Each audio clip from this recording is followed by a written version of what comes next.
How's it going, guys? Football-ManagerYouthDevelopment.co.uk here. Welcome back to the next episode of our Moneyball series with Charlton on Football Manager 2016. So if you watched the last episode, we managed to get up into the Premier League. I was pretty much all excited to to have a look at the fixtures that we were going to get in the Premier League.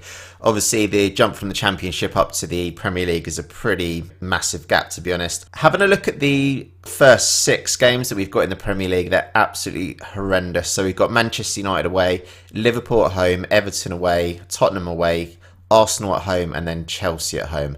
Thank God it goes a little bit easier after that, but yeah, just wondering if you guys have had tougher starts for season than that. To be honest, it's pretty brutal when you have a look at the teams that we are going to be playing here. In today's episode, we are going to be playing the game against Manchester United. I'm going to show you the transfers that we have made during the summer transfer window, though. So obviously, the whole kind of purpose of this save is to just make as much money as possible. At the moment, and I don't think I'll be signing any more players, but I've spent roughly about £16 million on new players. We've only actually managed to bring in about £3.5 million in transfers. I managed to just kind of move a few players out. To be honest, though, the kind of players that I didn't really want to sell sort of like too many players, and I do think the players that we have brought in, although it might seem like quite a lot of money, near enough £16 million, they're all certainly players that I do reckon we could make a little bit of profit on if they do actually do pretty well for us. And so we'll take a look at the first player. The first player that we've brought in is a 25-year-old from Watford. He's a ball-winning midfielder by the name of Thomas Delaney, Danish player. So he's actually a quality player for us. So the reason I got this guy, he's got a decent personality. He's got very, very good work rate, good tackling, good stamina, good natural fitness, good anticipation, and fairly good decision making. Last season he didn't play too often for Watford, but yeah, my scouts basically found him for me, and I signed him for £1.3 million. I just think, you know, with his age and everything like that, he should be a pretty decent acquisition for us. Certainly, I'm getting him to tutor some younger players already, so that's all good, and his value is roughly about £2 million at the moment. So the next signing that I made was Stephen Taylor from Newcastle. Now he's 31 years old. Again, another reason why I decided to sign him was because of his determination. And yeah, he's got fantastic work rate, so he'll be very good for the other players that we have got in and around the squad. So this one is going to be a complete hit or miss, to be honest. So Newcastle did actually try and play him quite a lot in the Premier League. Especially in the first season, he started 17 games for me. He only actually scored 3 goals and he got 6 assists. On the face of it, this might seem like a little bit of a weird signing, especially because we're, you know, doing it on the Moneyball approach, and you know, you're meant to kind of be looking at players' statistics and attributes and things like this. The reason I did manage to sign this guy, so Moneyball also teaches you to have a look for sort of players that other clubs do undervalue, and I certainly do think at £4.7 million, especially with the age of Tarvin, that he should be quite a good acquisition for us. So for me, he's going to be playing in absolutely every single game. You know, there's absolutely no doubt about it. He in terms of wages, he's absolutely smashing our wage budget at the moment. But he is worth £5.75 million, so he's added near enough £2 million onto his value. He's 24 years old and he's French as well. So in terms of his nationality, he's got a good you know, like nationality where if he does play well for us, his value is going to absolutely rock it. He's also on a really long contract as well. So pretty much the second a club sort of like comes in for him, I probably will end up selling him. But I do think that he's certainly going to be a hit or a miss. I'm certainly hoping he's going to be a hit. But yeah, potentially a little bit of a gamble, but I'll see how we get on with him. The next player is a striker from a Polish club. He's actually worth £8 million now. And yeah, got him in because he's got really good work rate. He's got good strength, good bravery. I think last season he did actually play very well for his team. So I don't think he's actually going to be our first choice striker. I've got a couple of other strikers I'm certainly going to be playing ahead of him. But the fact that I managed to get him on a free transfer and his wages are only like 30 grand a week, which for the Premier League is pretty low. So I do reckon this guy should do quite well for us. I also got Joe Ledley in on a free transfer. So he's 30 years old now. I do think he should do quite well for us. So, you know, he's played quite a lot of Premier League games, although he's not done particularly too well. The kind of more things I was more interested in was his tackles per game and his pass percentage rating. So I think, yeah, so Crystal Palace are actually in the Championship at the moment. So he managed to get in quite a lot of tackles and had a decent pass percentage rate for a team that basically got relegated from the Premier League. So yeah, I do reckon he should be quite a good player for us, and I am actually going to be playing him in a lot of games in that defensive midfielder position. He should do pretty well for us, I hope. I decided to sign a new goalkeeper as well, Vivano from Sampdoria. So he wasn't actually playing too much for Sampdoria last season. He did play quite a number of games actually. Played 15 games, conceded 13, but he did keep 7 clean sheets, so he did pretty well for them. In terms of his attributes, he looks a very, very good goalkeeper. So he's got resolute personality. So of course I've got him tutoring one of our younger players already. He's 6'5", got handling of 15, kicking 16, one-on-ones is 16, reflex is 16. He's got very, very good attributes, to be honest, and he's certainly going to be our number 1 goalkeeper. So this is the guy that we got in to be our main centre-back for the club. I'm pretty much going to be playing him in every single game this whole season. So this guy decided to look for players that, were a little bit undervalued for their club. I was also having a look at the kind of tackles per game. So 3.35 tackles per game was something that I was taking a look at. 72% pass succession rate is not too bad. I do think that he wasn't exactly playing a hell of a lot for Palermo in Serie A, but I do think at £3.5 million, that's quite a decent steal, and now he's worth £5.25 million. He's a Moroccan international. I really do love defenders and players in general, really, who have got a high bravery attribute. So yeah, I do reckon he should do quite well for us. So again, just having a look for players with decent personality in order, so I can tutor some younger players. I decided to get Felair Jermaine, probably again butchering his name. I'm not very good at pronouncing names, but yeah, his determination is 15. He's got a resolute personality. A lot of you have probably heard of this guy anyway, but yeah, got him from Monaco. Last season, he managed to get 5 goals in only 4 starts. So it looks like, he didn't actually get too many chances to actually stay on the pitch, basically. He came on as sub 27 times for Monaco. When he was on loan at Nice a couple of seasons ago, he managed to get 9 goals in 36 appearances. I think for £2.5 million, he should be quite a decent player for us. So you can see here that he's got a good potential, good current ability for Premier League teams. So in theory, he should do pretty well for us. He's not managed to get into the French squad at the moment, but at 27 years old, I do think he should do quite well for us. To round off the summer transfers that I have made, the last player that I bought in was just a guy on loan. This is a fullback, and he's just really like a little bit of cover basically in the left back position. He's got a 3-star current ability at the moment, so if we do need to sort of like use him as a player, then certainly we can do that. In terms of players that went out, just really, really quickly. So Craig Conway went out to Nottingham Forest for near enough £1 million. I decided to sell John Egan.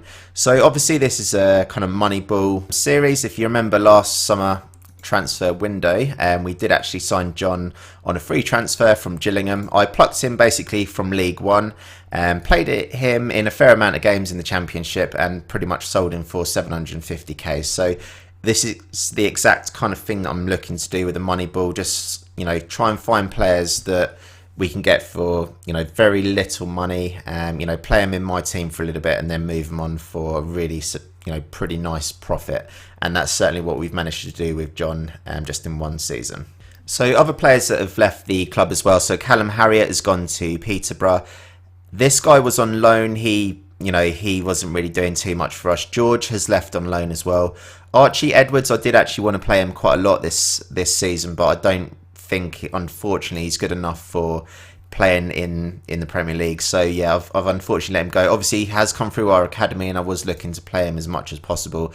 Hopefully, he might develop a little bit this season. He's only 20 years old at the moment, but whether or not he'll ever be good for Premier League football is pretty much debatable at the moment. The last player that I've actually let out on loan is this guy, so I'm really, really hoping this guy develops quite a lot. He still does have the four-star potential. Last season when he was about 17, 18, I let him out on loan. He pretty much belly flopped, to be honest. I have let him out on loan to a club in Croatia. He's actually from Croatia. So yeah, I'm certainly hoping that he does improve as much as possible this season. Okay, so I'm just getting the team ready for the game today against Manchester United, obviously the first game of the season. I just wanted to show you the projection of how our money's meant to be like rocketing up over the next few seasons. So hopefully at the end of this season we should have about £50 million. At the end of the next season it's set to be about 90 million, and then at the end of the third season in the Premier League, hopefully if we're there, should be about £125 million. This of course is not particularly taken into consideration us, selling players and things like that. So I do certainly think that we're going to be able to move on quite a number of players from the team as well. So I have actually picked the team for today's game, but as you can see here, what I'm trying to do at the moment is just to get some really decent personalities in the team. So we've got like resolute, resilient, resolute, spirited, resolute again, spirited. Quite a lot of fairly determined players as well. So, that's certainly something that I'm really looking to push now. And I do think, with kind of decent personalities in the team, that's going to be one way that we're going to be able to develop a lot of youth players. What I'm actually looking to do, so although I'm actually signing quite a lot of players, kind of foreign players, I do definitely want to look to get some English players in the team. In today's starting lineup, I've got Dan Burn and Charles Cook. Both of them are not exactly like world beaters, but the more kind of English players that I can look to develop in my team. So obviously a good thing about Moneyball, what it also teaches us is that a lot of players from countries that are kind of more developed in the football world, like English or French or Brazilian, German, these type of players, they actually do demand a higher transfer value in general. If you've got a player that's from, like Morocco or Uruguay, Iceland and things like that, then a lot of the time, if you do find players young enough from these countries, and generally you can get them for quite cheaper, but if you go to Brazil and you're looking for like an 18-year-old, you might find a kind of Polish guy who's like 18 years old, and if you compare the value that you're likely to pick up the Polish guy compared to the Brazilian guy for, you're more than likely going to pay a hell of a lot more for the Brazilian guy. Even if their current ability and potential ability were exactly the same, you're definitely going to be paying more for the Brazilian guy. So, if you can look for players in like lesser nations, I'm not actually saying lesser nations myself, that's just how it's kind of described in the Moneyball book. But yeah, finding players from like lesser footballing nations, if you can find them young enough, you should be able to get some pretty decent bargains. Okay then guys, so yeah, first highlight of the game, Jones brings the ball forward on the right hand side, Mata in the middle to Rooney. We really do need to close him down, and Vivano manages to pick up on the loose ball. So I'm actually pretty scared of this Manchester United team. They've got an absolutely incredible team in kind of 3 seasons. Ben picks up the ball here in the middle, pass it on to Tarvin. Hopefully he's going to take on his man. He gets tackled by about 3 Manchester United players. Fox picks up the ball and Tarvin again gets tackled by Jones. Memphis picks up the ball on the right hand side for Manchester United and they bring it forward. So we can see here that Manchester United have had 5 shots and one of which has been on target. They've had way more possession than us as well so far. So it's a penalty to Manchester United here, unfortunately, guys. There was a cross and Furman unfortunately tackled one of the Manchester United players. Not too sure who's going to be taking the penalty here. It's John Stones with the penalty randomly for Manchester United. But yeah, luckily Stones actually missed that penalty, so I really have not got a clue why Stones took that penalty.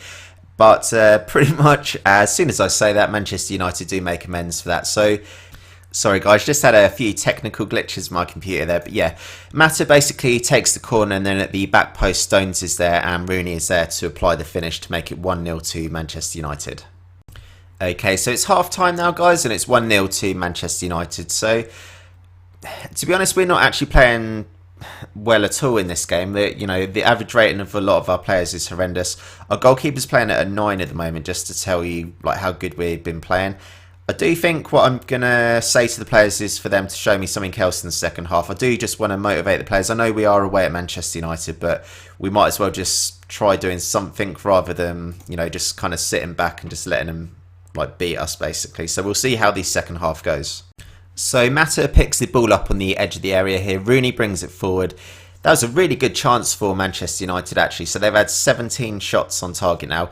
We really do need to be getting onto the ball a little bit more. So I'm just going to try and pause just to kind of see what other things we might be able to do here. So currently my basic game plan is to be a little bit kind of flexible. So what I want to happen is for our you know, I do want our defenders to kind of like move forward. I don't want it to be really highly structured where, you know, our defenders are just defending and our attackers, you know, kind of doing all the attacking. I do need everybody to kind of get involved with attacking and defending at the same time. So I think what I might do is push it up to fluid, just to kind of see if, you know, I want all the players to basically be involved in quite a lot of the stuff we're doing. I'm a little bit reluctant at the moment to kind of push many of our players onto attacking. I think what I might do is push Tarvin up to attacking just so that he can try and run at some of the Manchester United defenders. I'm also going to push Jermaine, I think. Let's have a look. So yeah, I think what I might do is put him as a target man on support. I think that should work out pretty nicely for us. If he doesn't do too much, maybe within the next 10 minutes or so, I'm going to bring on Peter, and I'm also going to probably bring on Iwobi just for the last kind of 20 minutes of the game. But we'll see if this has any effect on how we're performing during this game. So unfortunately, Dan Burn has just scored an own goal to make it 2-0 to Manchester United. Sorry guys, looks like we're going to have to watch most of the highlights in the 2D version at the moment. My computer seems to be playing up. So yeah, Jones runs with the ball down the right hand side for Manchester United, crosses it in the middle, and Burn basically knocks it into his own net for an own goal. So it is 2-0 to Manchester United at the moment. Obviously not the best kind of start, but obviously a very, very difficult first game of the season for us. So this might be quite a decent chance for us here. Varela kicks it forward. Unfortunately, his cross is pretty poor. Martial in the middle, and that goes just over the bar by the looks of things. So certainly we need to have a look at trying to make some changes here. I'm not really too sure what I can do. Manchester United are just absolutely peppering us with shots at the moment, and you know, not too much stuff is going right, unfortunately, in this game. Okay, guys. So yeah, the full-time whistle has just gone. To be honest, it's quite a disappointing start to the season, but obviously I think it is teaching us a really valuable lesson of how much of a difficult season this is actually going to be. Obviously against teams like Manchester United, especially away, we're not expected to probably get anything at all from the game. Absolutely fantastic performance from our goalkeeper, 9.3 average rating.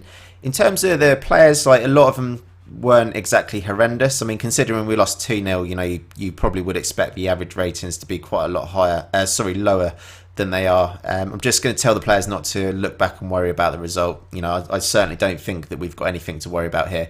But certainly in terms of, you know, how much Manchester United were actually kind of pressing us and things like that. So they had 25 shots, 11 on target, 10 off target. They actually only had 2 clear-cut chances. So, you know, it kind of sounds quite weird, but, you know, at least they didn't exactly carve out too many clear-cut chances. We were kind of, you know, making them take shots from angles maybe where they couldn't have exactly had the best kind of opportunities. But I'm going to call this the end of the episode, guys. If you are enjoying this series, do drop a like. Hopefully we can start to win some games. Obviously, I think at the beginning of the season it's going to be a very, very tough ask because we got just such a hard start to the season. But yeah, hopefully after that kind of difficult start to the season, if we can at least pick up maybe some draws and maybe the odd win in the first 6 games that we've got, that'd be fantastic. And then after that we can start to, you know, look to get a little bit of form together. But yeah, certainly a tough beginning to the season.